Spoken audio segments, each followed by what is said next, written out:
throughout the webinar. We're going to have opportunities throughout the webinar for you to ask us questions. If throughout the webinar, if you have a question and you just want to get it out there, just throw it in the chat. And when we get to the timings that we have to review them, I'll go through whatever's in the chat. But you're also more than welcome when we get to that period to just open up your mic and talk to us. Let's jump into it. Let's get started. So, as I was starting to say, the agenda for today is I'll tell you a little bit more about myself. I'll tell you a little bit about our company and what we do. And then we're going to get into the financials basics. And my hope for today is I hope that for everybody on this meeting, like everything we talk about isn't brand new, right? Like you are going to understand some of the things that we're talking about because we are starting on a foundational level, a basic level. But I'm also hoping that there's something that comes out of today that you don't know. And it's a different way to look at something, and it's a different way to absorb some information and to think about your business and how you're going to move forward with it. So we'll go over some of the basics. We'll go over some basic things that you should be doing with your bookkeeping and your accounting, and then just talk about some best practices and what this first webinar is stepping into as we move forward throughout the rest of the year. So that's me. That's a little bit of an older photo, but still me. I'm Dan Murch. I'm the owner of Blue Collar Back Office. Been in the construction industry for over 2 decades now. And that's how Blue Collar Back Office was born. We were born because we also own and operate a construction company. We're not the largest in New Jersey. We didn't build Yankee Stadium, as I always like to say. But we're a profitable company and we grow year after year. And the reason that we do so is we have good processes in place. We do things the right way. Things don't slip through the cracks. We're going to talk about some of those procedures today. And in dealing with some of our subcontractors, we realized there was really a need out there to help other small business owners kind of get a handle on what they're doing on a day-to-day basis and to help owners transition into a place where they're working on their business instead of in their business every single day. So a little over 8 years ago, we started Blue Collar Back Office, and we've continued to grow since then. And it's been a very rewarding chapter of my life and hopefully many more chapters to come. And this is kind of how we try to operate, right? We want to work with clients to help them streamline their business and help them have a better understanding. We want business owners to be working on the parts of their business that are going to help them grow and help them be successful. We don't want them working on the things that are just eating up their time and keeping them from doing the things that either they're really passionate about or really great about, or the things that really drive their business. Those are the things that we want business owners working on. And like I said, our goal from today is to have everybody have a basic understanding of some practices, some bookkeeping, some financial terms, and that when you leave this meeting today, you have a little bit something, a little bit extra something in your tool belt to help you move forward. So one of the first things that we talk about a lot is kind of a shift in perspective, and in a couple different ways. So, you know, coming from a situation where you were working for somebody, you were an individual, you were part of a operation, part of a machine, you kind of had a narrow scope in terms of your responsibilities. As you continue to grow and you're growing up a career ladder or anything else like that, your perspective starts to grow out a little bit. When you become a business owner, it really widens, right? Now you have a lot of different things that you have to be responsible for. You're responsible for yourself and your family, first and foremost. You're responsible now for the employees on your team. You're responsible for your clients, your customers, the community, how you give back, and how you're represented in the community. All of those things start to be things that you need to start to take into consideration as you make decisions and as you do things. So understanding that you are no longer just one person in a bubble and kind of have a task to do, and understanding the perspective of these are all the big things that I need to address is a really important distinction to make and to understand as you start your new business and you start to grow. It's also perspective we talk about a lot between being proactive and reactive.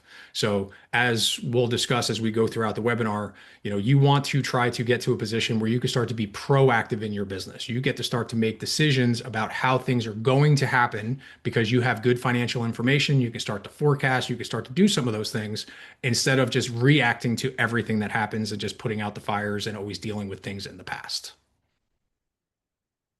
So let's start with some of the pure basics of what you should be doing when running a business. And again, hopefully everybody on this call is already doing, if not all of these things, at least most of these things. So you want to, first of all, make sure you're separating your personal expenses and your business expenses. Run your business as your business, run your personal life as your personal life. For a lot of small businesses, when they start out, they're set up as LLCs. That's a pretty normal way to set up. Some people jump right into a C Corp or an S Corp, but LLC is very common. And one of the major reasons to do that is to protect you. So what they call it is the corporate shield. So if something happened in your business and somebody decided they wanted to litigate against you or something along those lines, the purpose of an LLC or any business entity is to protect you so that they can come after the business and they can't come after you on a personal level. So what we see happen sometimes is it's very easy when you have the business credit card in your pocket and the personal credit card in the pocket, and you go out, you just grab the wrong card and you swipe and things like that. But as much as possible, you want to make sure that you are separating your business and your personal. Don't put your Netflix subscription on your company credit card, things along those lines. Because what happens is when you start to intermingle all those, even though from a tax perspective, you could be handling it the right way and marking it as an owner's draw, owner's distribution, which is fine from a tax perspective. What happens is when you start intermingling it, you're piercing that corporate shield. And if God forbid anything ever happened and somebody decided to litigate, they could make the argument that, hey, you're not really operating separately. You're not operating as a business. You're just operating as one thing. And now you've opened yourself up and you've lost all that protection. So it's good bookkeeping practice to keep everything separate. It makes everything cleaner. You get a better understanding of what's happening in your company. You get a better understanding of your cash flow and your overhead and all of those things because you're separating your business and your personal. So for all of those reasons, you should be doing it. And in the worst case scenario, you want to be doing it so that you are protecting yourself from a liability standpoint. The next thing you want to do is make sure you have all the proper insurances. I know insurance for a lot of, in the construction industry and a lot of small business owners, insurance is a pain in the neck, right? You got to audit every year. You got to submit a lot of paperwork. You're never really happy with what you're paying. I've yet to meet a person that's really excited about how much they're paying in insurance, but it's really important. You want to make sure that you have it. As you get employees, you need to have workers' comp for certain types of projects that you do. You're going to need certain types of insurances. You might need to be bonded. You might need an umbrella, but you want to make sure that you have everything that you're supposed to have from a legal standpoint and just from a peace of mind and security standpoint. And the last thing is make sure you have a CPA.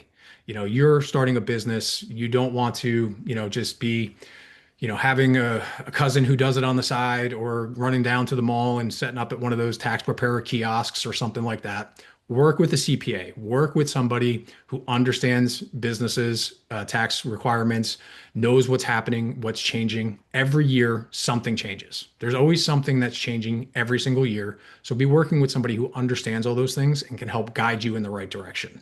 One of our clients termed the phrase your virtual board of directors. Really a great phrase. I've been stealing it ever since he first said it.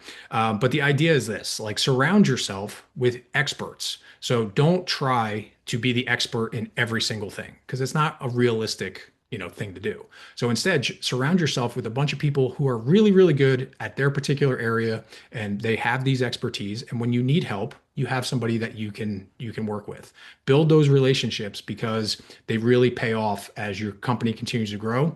It's nice to have a relationship with your CPA, with your banker, with your insurance agent, all sorts of different fields, your payroll agents, people that can really help you when you have a question and help you make sure that you're making the best informed decision possible. The next thing we're going to talk about are some, again, basics. Accounting is where'd your money go? Where'd it come from and where'd it go? Like in a pure nutshell sense, that's what it is. In one sentence, where did my money come from? Where did it go? How much is left over? That's accounting. You can get really, really more, complicated than that, but in the easiest way to say it, the most simple sense, that is what it is. So what we want to do is help you understand the most streamlined and efficient ways to understand how your business is operating on a day-to-day basis, and then understand your cash flow and understand the things that happen in your business that don't necessarily show up on your P&L. So let's talk about some common terms. These are really important things that, again, some of you might know, but they're really important to know, and they help you understand your business and help you understand whether your business is profitable or not. So the first two are cash basis and accrual basis. So cash basis is, again, how a lot of small businesses start out. They start out on a cash basis, and it's very, very simple to understand. Income counts when you receive it. When you get the money is when it counts as revenue. And when you pay it out, that's when it counts as an expense. So think of it this way, you're towards the end of the year and you finish doing a project in December. You send out that invoice, the customer doesn't pay you until January. That is when the revenue counts. When you get paid is when it counts as a revenue. Doesn't matter when you completed the work, doesn't matter when you sent the invoice, it matters when you got paid. On the expense side, the exact same thing. Doesn't matter when the electrician sent you in his bill for, the work that they did, it matters when you actually paid the bill. So that's cash basis, and it's very easy to understand because you can reconcile it to your bank account. You can see what's coming in and out of your account and your P&L, and it's pretty straightforward and usually not too hard to kind of wrap your head around. Accrual basis is essentially the opposite of that. It matters when you earned your revenue, and it matters when you incurred your cost. So the same scenario of you finished a project in December, so that is when you sent the invoice out to your customer. That is when you earned that revenue. So that revenue would have counted for 2025 in this case, because that is when you earned it. It doesn't matter when the customer actually pays you. They could pay you in January, February, March, doesn't matter. You earned it in December. It's going to count for revenue in December. And obviously the exact same thing on the other side with your expenses. So understanding, how you're filing your taxes and all that kind of good stuff, you should definitely know that because it makes a difference in terms of understanding and reading your reports. QuickBooks Online is a program that we use exclusively for helping our clients with their bookkeeping, and you can toggle your P&L. You can toggle almost a lot of the different reports between cash and accrual, so you can see those two different things and how they interact. Now, the one thing I will say when it comes to cash basis and accrual basis is even if you are filing your taxes on a cash basis, we do a lot of our goal setting and tracking on an accrual basis. So when we set our forecasting and our budgets for, what our stretch goals might be for this year in terms of how much revenue we're going to do, we set that on an accrual basis because to a certain extent, you do have more control over that. You have control over your pipeline, your scheduling, making sure that you're running your jobs efficiently, making sure that you're getting your invoices sent out on time, that you have a process and a procedure there, and that things aren't slipping through the cracks. You don't have as much control, obviously, on how quickly somebody pays you. So that's why we like to set a lot of our goals on an accrual basis. The next things are your assets and your liabilities. Now, these are the things that you're going to review when you go over your balance sheet, which we will review a little bit later here. So your assets, quite simply, are something that you own that is worth money. You have your current assets, which would be things like the money in your bank account, your accounts receivables. If you have inventory, be your inventory asset. These are typically things that are either cash or in theory would become cash very shortly. The idea is that you are going to collect your accounts receivables in a short period of time. Your fixed assets are the bigger items that again are worth money, but you wouldn't technically be able to spin it into cash in 24 hours or a week even. So think of things like your buildings, your vehicles, your equipment. They're valuable, they're an asset, they're part of the value of the company, but they're not considered a current asset, they're a fixed asset.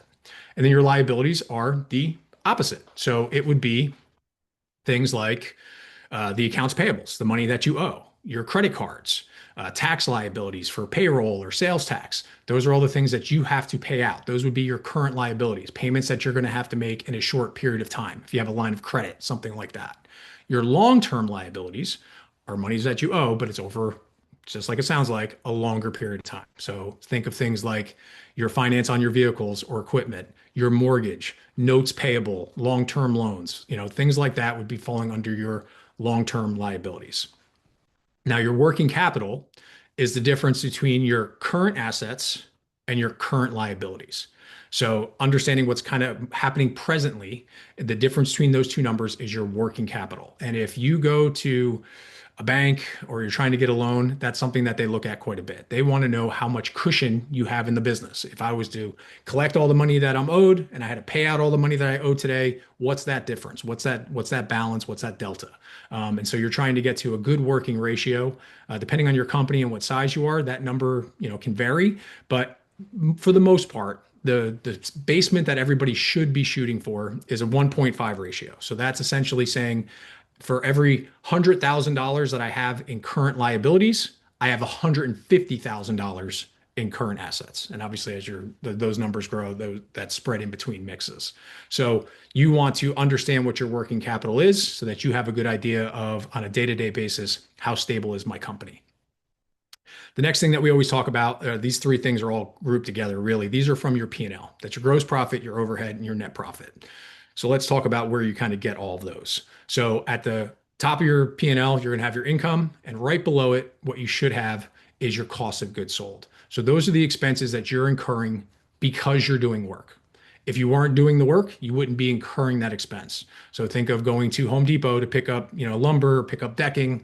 You're doing that because you're going to this job to install it. If you weren't doing that job, you wouldn't pick that up. So the difference between your revenue and your cost of goods sold is your gross profit. So that is the number that then, that's your markup. That's how much you've brought in based off of your out of pocket versus your revenue. Below that, all the rest of the expenses on your P&L is your overhead. So these are the things that are going to happen essentially no matter what. Now, some of your overhead numbers do scale as you continue to grow. Some of these numbers will grow, but they don't grow at the same rate necessarily. So think of something like your utilities, your rent, your cell phone expenses, general liability insurance, things like that. You have to pay them whether you have 2 jobs on the schedule or whether you have 10 jobs on the schedule. They don't fluctuate too much on a month-to-month basis, and they're going to scale as you scale, but not at the same rate. So if your business grows 20% next year, you do 20% more in revenue, it's not unrealistic to say I did 20% more in cost of goods sold because you had to spend more money to make more money. Now, in a perfect world, you'd spend a little bit less on your cost of goods sold, right? You grew your business 20%, but you only spent an extra 15% on your cost of goods sold. So now you're triggering extra profit into the company. But that's, something we'll get into a little bit later down the road. But that's kind of the idea. It's okay that your cost of goods sold is scaling with your revenue because it makes sense. Your overhead, while it might scale a little bit, it shouldn't be at that same rate. So you want to understand your overhead and how it plays into your business and make sure you're working it into your pricing. And then obviously below that is your actual net profit. The day-to-day activities of the business. What is my net profit? How much money am I actually bringing into the business?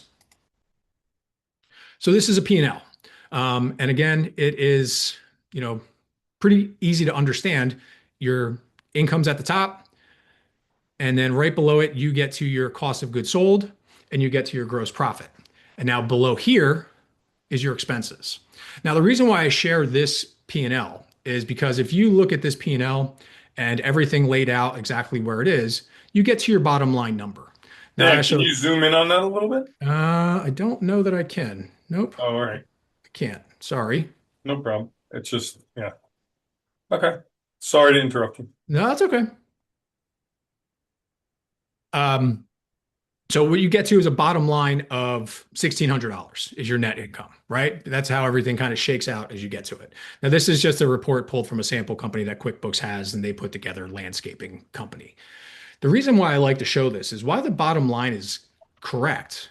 This P&L is actually not laid out correctly in a way for you to understand how your business is actually operating.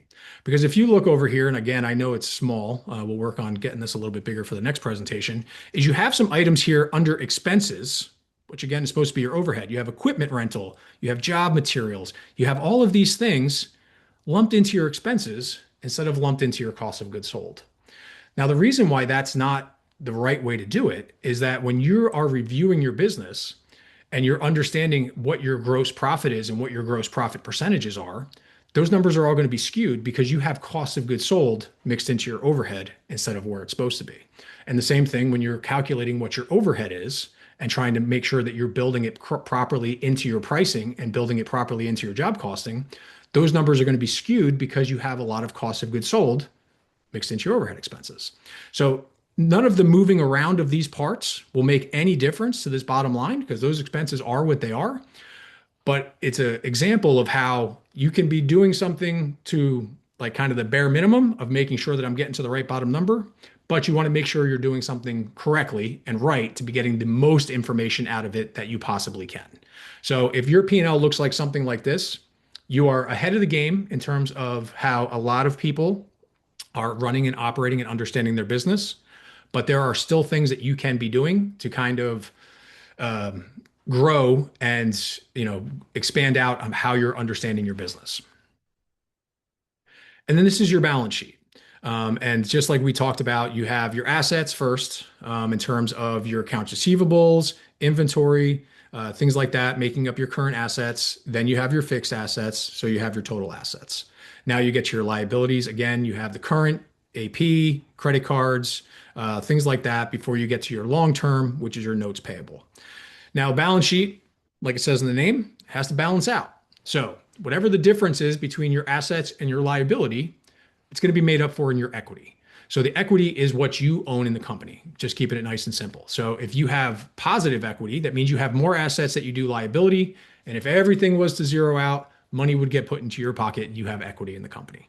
Now, if you're in a situation where you've taken out a lot of loans, you have a lot of notes payables, lines of credit, whatever the case may be, your liabilities can be higher than what your assets are, in which case you have a negative equity in the company where you'd have to actually take money out of your pocket to put it in to balance everything out. Depending on what stage you are in your business, depends on whether or not that's a major red flag or not. For a lot of small businesses, when you first start out, you start out with negative equity. You're borrowing money from the bank, you're borrowing money from family members, whatever the case may be. You're starting off kind of working with other people's money. The idea is as you grow, you start to flip those numbers and you start to build positive equity into the company.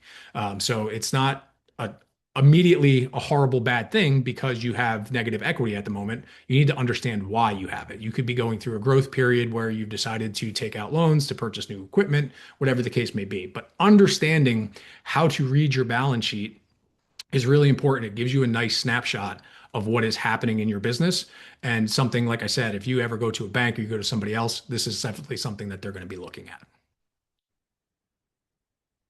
So our overall goals is to help you make sure you're understanding these reports and understanding how certain day-to-day transactions hit these reports so that you can be focusing on the future growth of the company. You could be doing cash flow forecasting, understanding when the harder times of the month are, the easier times of the month, and making sure that you're doing everything that you're supposed to be doing so that you're compliant with sales, tax, payroll tax, federal taxes, all that kind of good stuff. You don't want to be getting into any headaches with them for sure. So the idea of this is just making sure that you understand everything and how it impacts each other. All right, this is our first little break that we are opening up for questions. We do have one in the, what type of reports do you look at regularly? What type, you mentioned reports. What type of reports do you look at regularly and what reports are available in QuickBooks Online? Balance sheet, P&L, jobs in progress, job costs.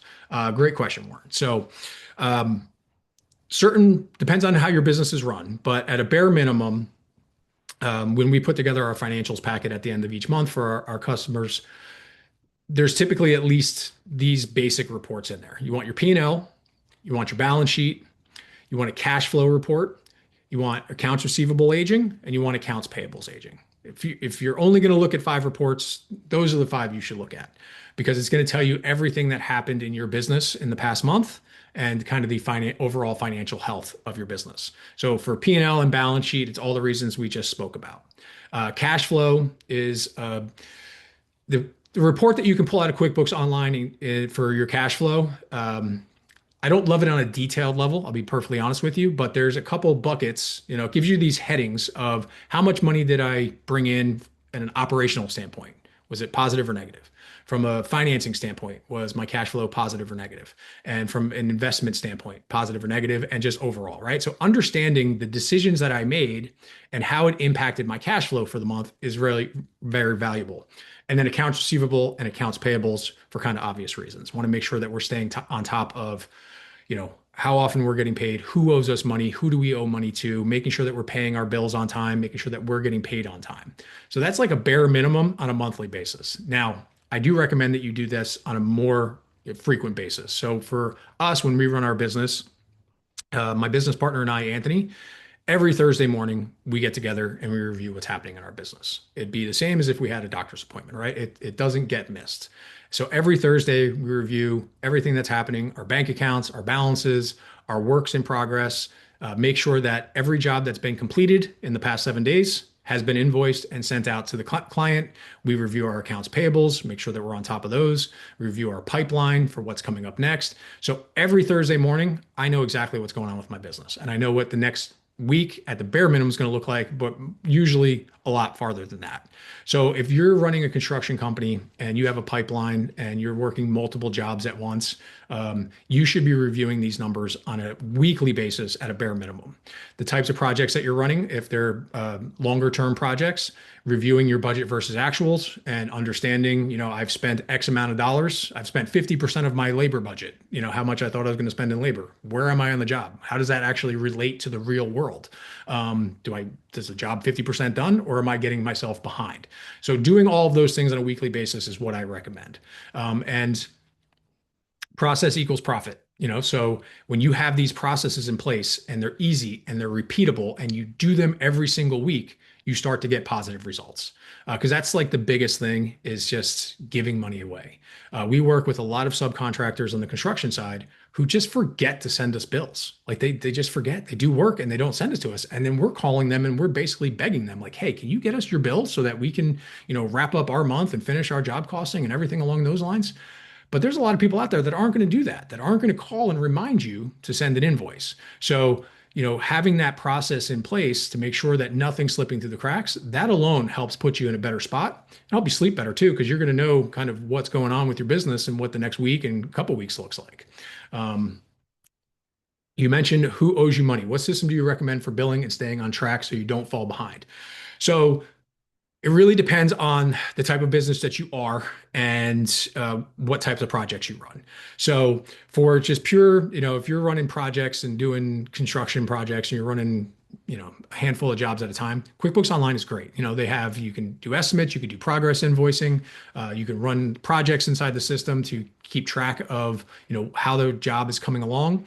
If you're in a service industry where you do like jobs on call or something like that, there are programs out there that I think are really great and they integrate well with QuickBooks.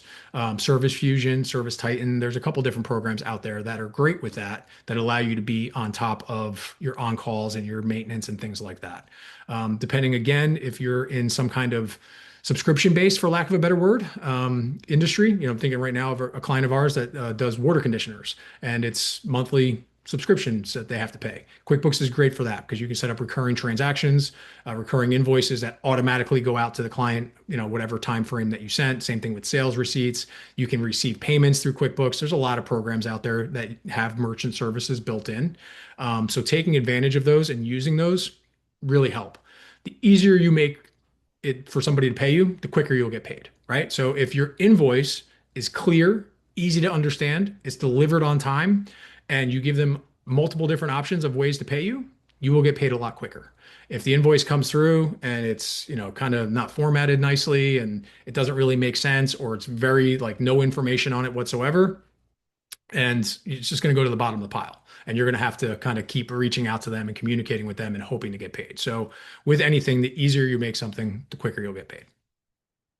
Thank you, Warren, for both of those. Before we move forward, does anybody else have questions that they just want to turn on their mic and ask? If not, that's okay, but I want to give everybody the opportunity. Nope. Okay. Hey, So, Dan, since yes, nobody else does, I actually do. go ahead, sir. Could you give us a kind of a big picture overview of how somebody's bookkeeping process would be in place in order for them to implement something like progress invoicing through QuickBooks Online? Sure. It's actually not that difficult. QuickBooks Online, it has all of these features built into it. Now, there's different subscription levels of QuickBooks Online. I should preface it by saying, I think at the bare minimum, if you're running projects and you're doing job costing and things like that, you should be running on what they call QuickBooks Plus. Above that is QuickBooks Advanced, with comes with some extra bells and whistles. And for certain contractors, it's definitely worth having. But let's just talk about Plus, because that's what most people have anyway. But right inside the system, you set up your customers or you set up your project. In your settings, you turn on progress invoices. And when you put together your estimate to your client, you build the estimate in the system. Now, for if you're sending your invoices to your customers right through QuickBooks, you can set up your product and services and you can build out your estimate with 5 lines. You can build it out with 25 lines, really whatever you need. You set up your product and service and you can set it up so that it's boilerplate. You can set up bundles so that when you choose bathroom renovation, it automatically includes these 5 things. There's some work to do up front, but once you get it set up, It's actually a really easy system to use.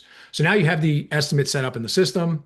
And then essentially when it's time to do billing, you go to that estimate, you convert it to an invoice, and you want to bill the whole thing, you want to just do a percentage of it, you want to manually choose which line items you're going to bill and how much you're going to choose. And it kind of walks you through the system. Excuse me, honestly. And when you're done, you can then send that invoice to the customer right through QuickBooks. You can send it with payment links if you set that all up in the system. So getting it set up really isn't that difficult. Some of our customers do, if they're on the type of projects where they're doing AIA billing, which I'm sure some people on the call here today are doing, is AIA billing itself isn't natively inside QuickBooks Online. You can't recreate that AIA report. So what some people do is they'll set up the same because they want to track it that way, line by line. But what a lot of people we see do is essentially create a condensed invoice estimate inside of QuickBooks, just for actually capturing the income, not giving the 50 line item breakdown, attaching the AIA as backup so it's there in the system, and just tracking it for revenue purposes. And then you can run estimates, reporting that shows your estimates, how much you've billed against your estimates, what percentages you're at. There's a lot of different reports that become available to you because you're using that feature that's turned on. Does that answer your question? Cool. Hey Dan, so we used QuickBooks Desktop, Okay. and about 5 years ago we did the transition to QuickBooks Online. Now with the QuickBooks Desktop, we use not only does it have the full blown up features because we use the Pro version, but we also use the payroll. We use the credit card merchant services, and there's something else that I'm missing. But in any case, when we did the transition, it was a nightmare, total waste of time and money. It didn't have all the functions that the QuickBooks Online did. So right now we're having issues with the hosting company that's hosting our QuickBooks. So we're reconsidering it, especially now since QuickBooks is charging for the desktop version. I think it's $1,000 per year. It's a lot less expensive with the online version. Do you recommend going online? So I'm biased. So I'll mention it this way. I'll say it this way. There is no perfect program. There's not one that's perfect. They all have pros and cons. Before I can just blanketly answer that, I need to understand your business more. So QuickBooks Online is a great program and it helps a lot of people. But there are certain things that desktop does that online can't. And there's things that online does that desktop can't. And so understanding exactly your business and its needs and necessarily the subscription level that you would need before just jumping into it would be really important. So for a lot of people, switching to online is a big help for them, right? It opens up a lot of different things in terms of efficiencies in day-to-day bookkeeping, integrations that it does with other programs, type of reporting that they can do inside of QuickBooks and also outside of QuickBooks, because again, there's integrations where QuickBooks will communicate with things like Google Sheets and things like that, that desktop doesn't quite have some of those capabilities. But there are some things in desktop that just don't translate over as well into QuickBooks Online. That's 100% true. So I can't say with 100% always every single time it's the best move to make, but a lot of the times it is. But need to understand your business a little bit more. Yeah, so just briefly, our core application that we use is ConnectWise for IT managed services. And what we do is pretty much all the services, projects, and tickets and all that. That's all done under ConnectWise, and then we export the data to QuickBooks Sure. uh, So I for would, for, for billing. yeah, first of all, I recommend getting together with Danny B after this. He's our business development manager. He can help you kind of understand everything. The one thing I'd want to know right off the bat is ConnectWise. Does it integrate with QuickBooks Online? Because a lot of programs do. So if ConnectWise integrates with QuickBooks Online and that's where you're doing all of your billing, you could be cutting down on a lot of manual labor by having to export, import everything else if there's already a bridge and already integration there. So that's Mhm. kind of the first thing that I'd want to check on. So without getting too far into the weeds, because we do have a lot more stuff I want to make sure we get to for everybody here Mhm. today.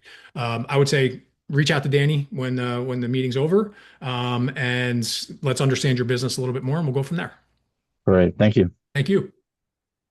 It does integrate with QuickBooks Online. I just checked. All right, thank you, Danny.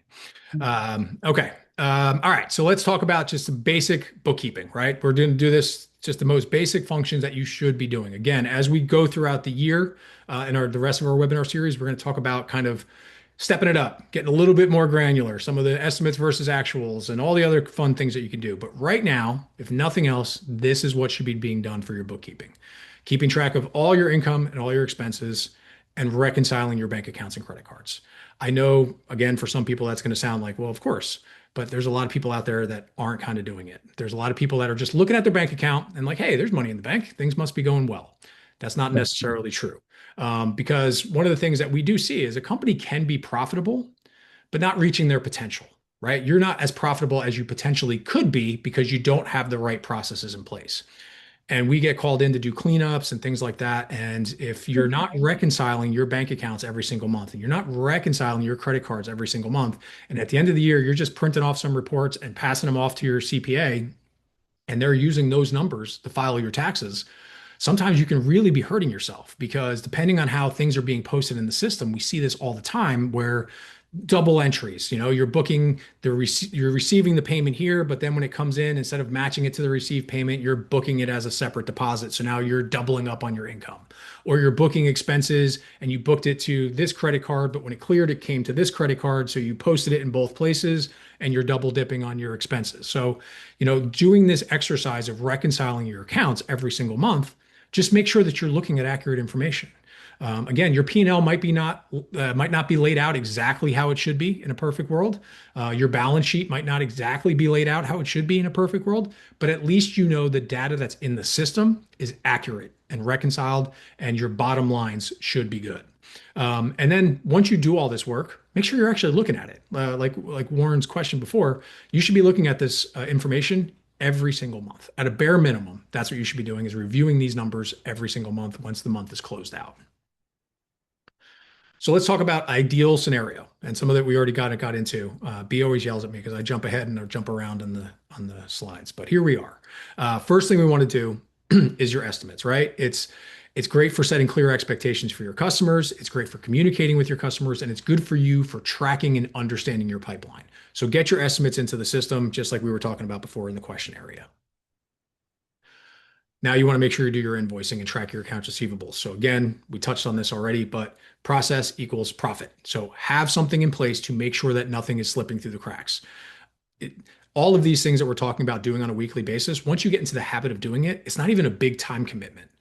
When we get together on Thursday mornings and we review these things, sometimes it's literally a half hour, 45 minutes, and we're done. Like we got it down to a science. We do it every single week. So we know exactly what we're going to do next. After we talk about this, we're going to talk about the schedule.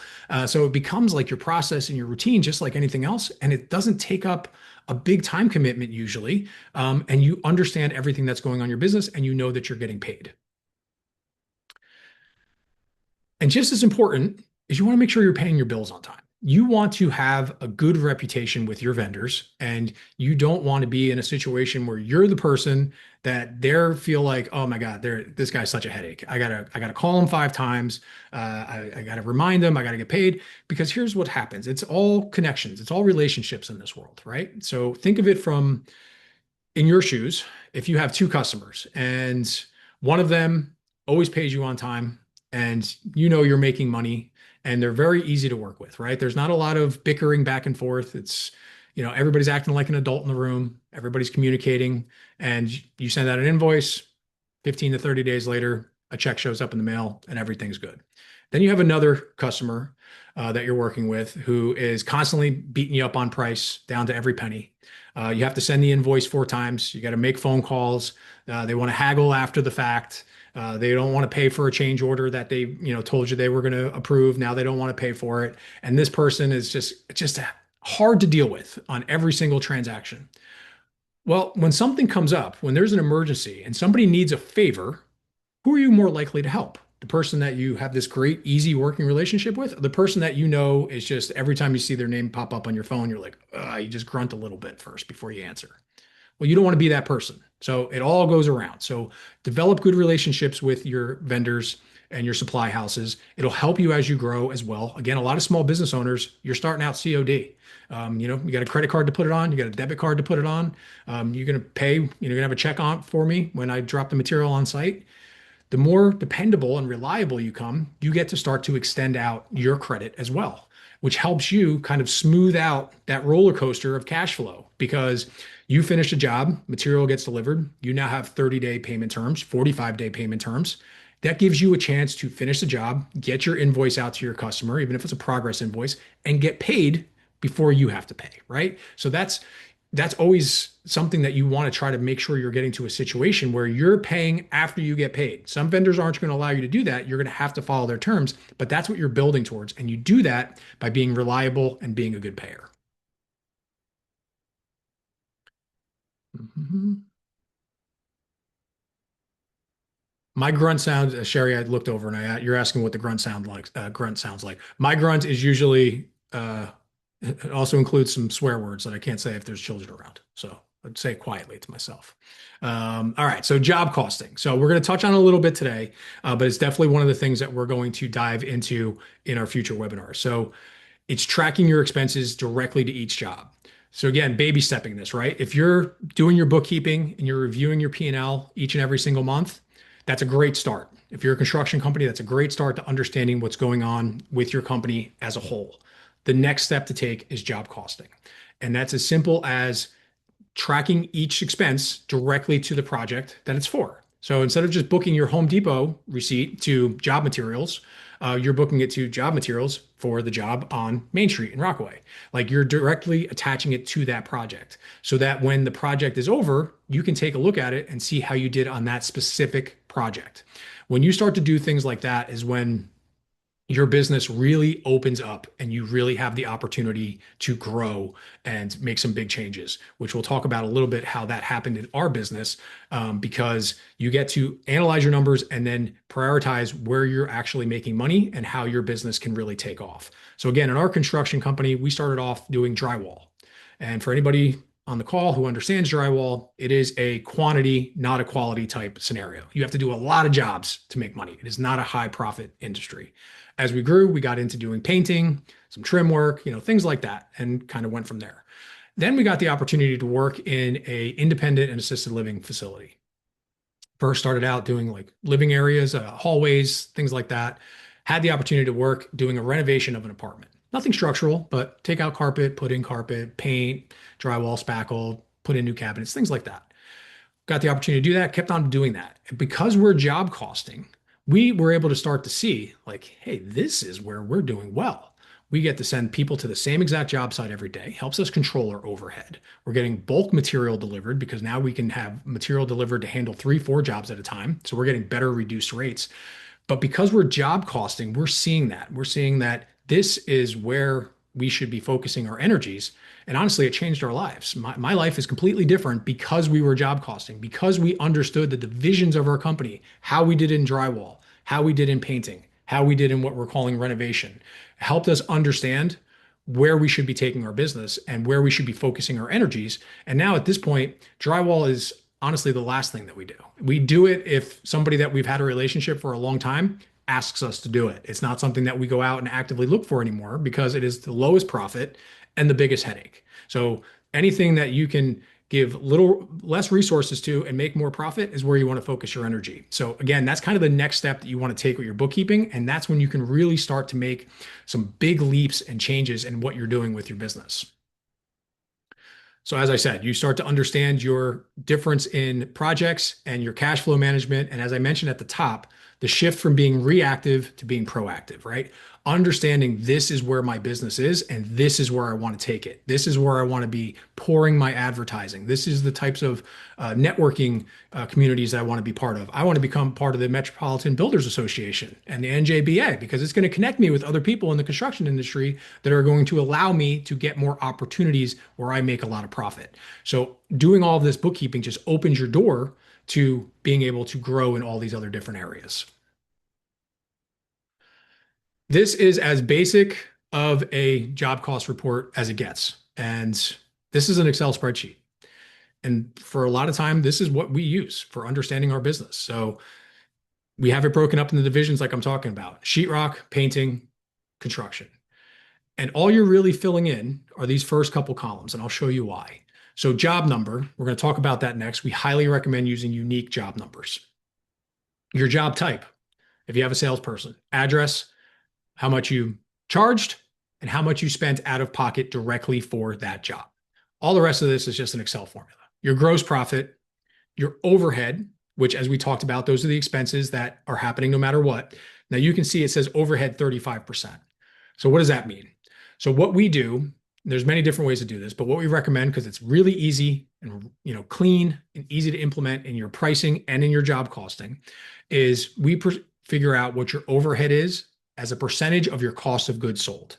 So based on your historical data, for every $1,000 that I spend out of pocket on a job, I spend X amount of dollars in overhead. And what is that percentage? So in this case, it's 35%. So we know that for every $1,000 that we spend out of pocket, we spend another $350 in overhead. That's what the numbers tell us. We review it on a quarterly basis. It's going to fluctuate from time to time. It's always going to go up a little bit here, a little bit there.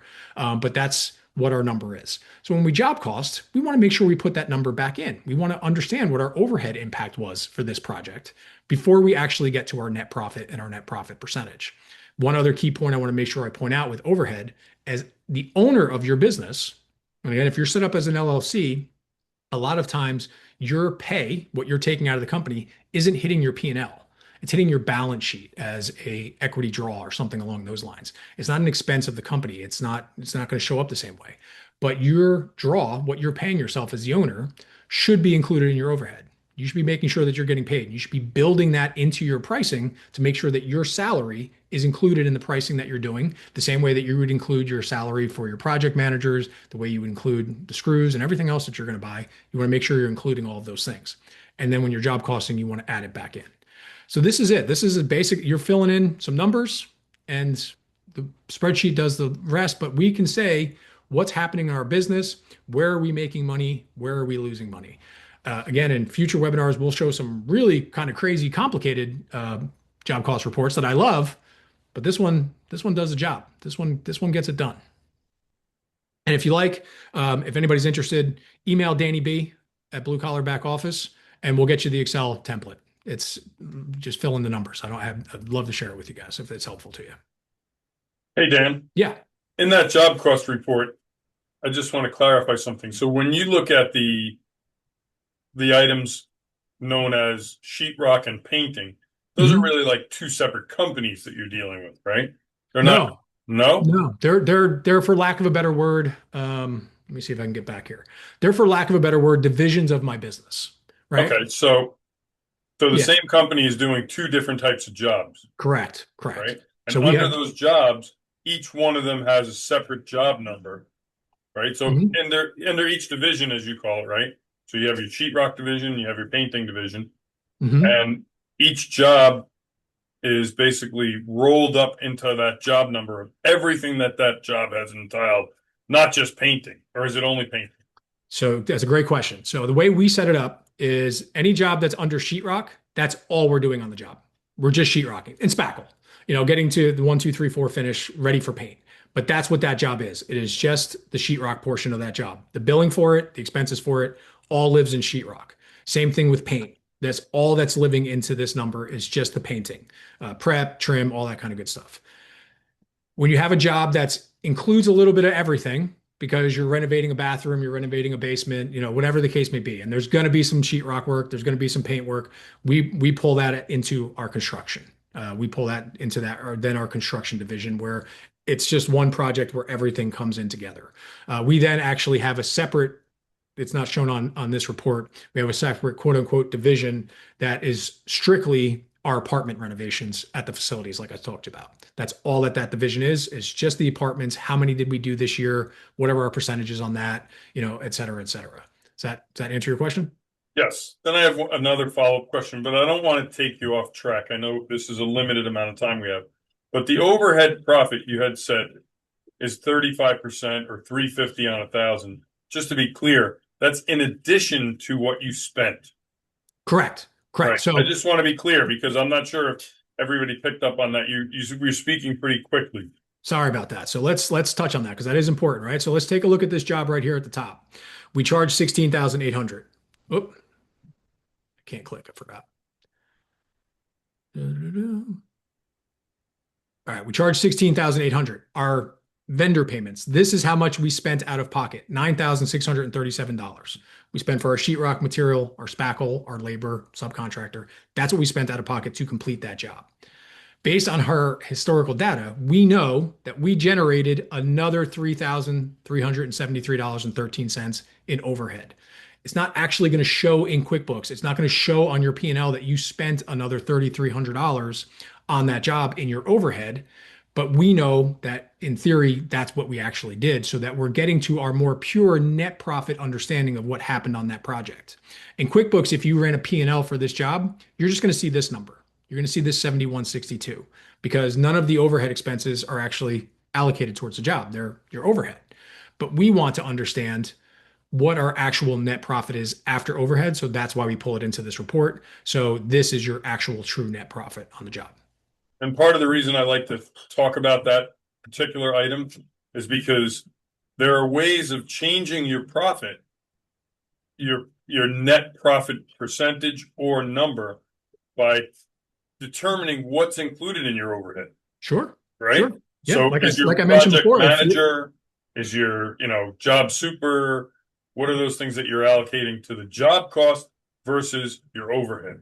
Yep, and making sure that you're including it in your pricing, and how your P&L is laid out, like we talked about before. If your P&L is not laid out in the proper way, where you have cost of goods sold mixed in with your overhead, and you have overhead mixed in with your cost of goods sold, you're not getting to the accurate numbers. You're not getting into the accurate percentages.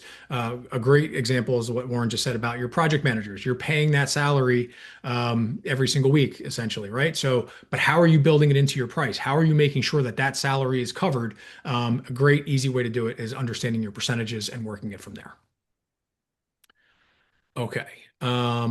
These last couple things we want to go over are actually pretty straightforward. So unique job IDs. Again, keep it simple.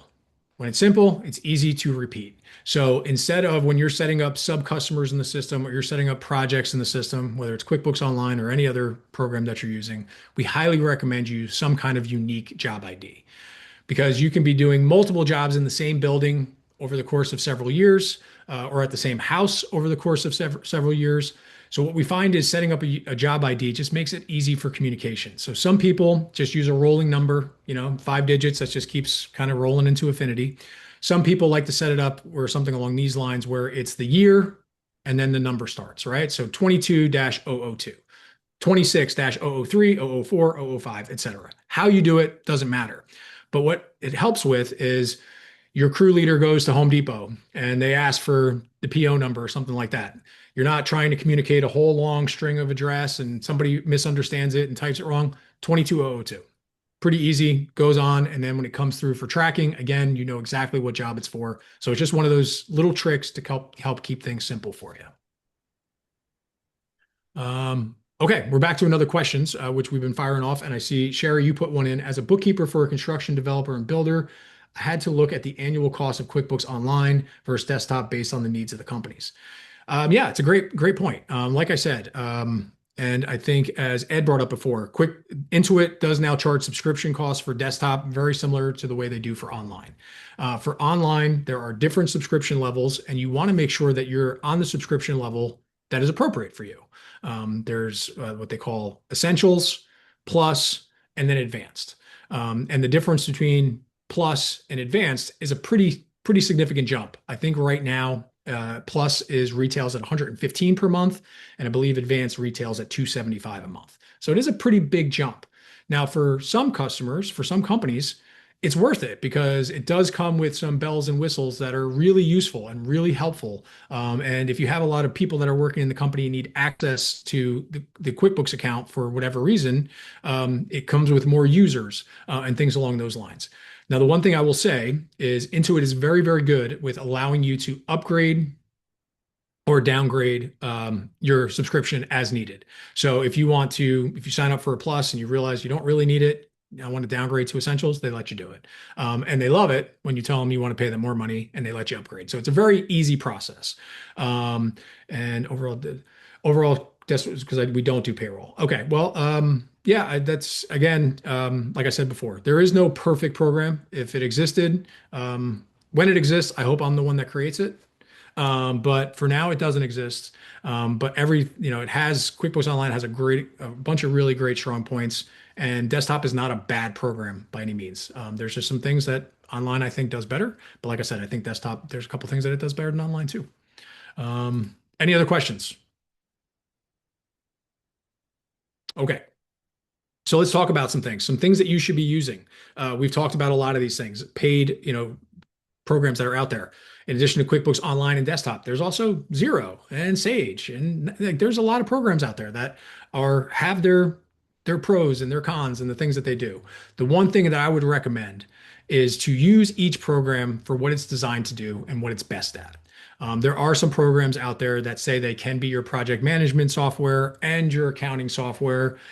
I've yet to find one that's really great at doing both, right? And QuickBooks Online shouldn't be used for your project management. You shouldn't be using that to run your schedule and run your pipeline and everything else like that. It's an accounting software. Let it do what it's supposed to do and what it's great at, and use your other program for what it's great at for project management and scheduling and things like that.